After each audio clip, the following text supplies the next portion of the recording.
लोकसभेच्या निमित्तानं दक्षिण नगर मतदारसंघातील उमेदवारांमधला संघर्ष शिगेला पोहोचला। जिथं संधी मिळेल तिथं निलेश लंके आणि सुजय विखे पाटील एकमेकांवर निशाणा साधतायत। विशेष म्हणजे निलेश लंकेंसह सुजय विखे पाटील हे दोघं सोशल मीडियावर प्रचंड ऍक्टिव्ह आहेत। आता हाच मुद्दा दोघांच्या प्रचारात येऊ लागलाय। सोशल मीडियावरील व्हिडिओचा आधार घेत सुजय विखेंनी कर्जत जामखेडचे आमदार रोहित पवारांसह निलेश लंकेंना टार्गेट केलं। याच पक्षाचे कर्जत जामखेडचे आमदार काय सोशल मीडिया व्हिडिओ टाकतात केस कापताना नाव्याकडे।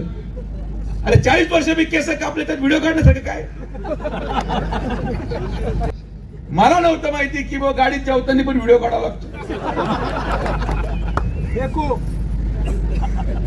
गाडीत बसते जेवताना व्हिडिओ, झोपताना व्हिडिओ, उठताना व्हिडिओ। काय चाललंय राजा, काय राजकारण? अरे एखाद्या गरीब माणसाच्या भावनेशी खेळून मला मतदान नको।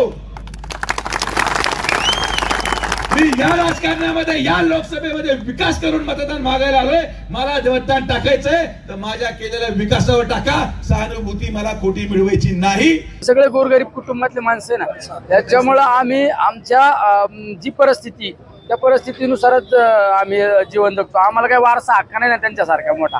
त्यांना वाटतो ना आम्ही जीवन कायम जगतो। आमच्या अख्ख्या मतदारसंघाला जिल्ह्याला माहिती आहे, अख्ख्या जिल्ह्याला माहिती आहे आम्ही जेवण करायचं म्हणलं आम्ही गाडीतच जेवण करतो, वेळ वाचतो।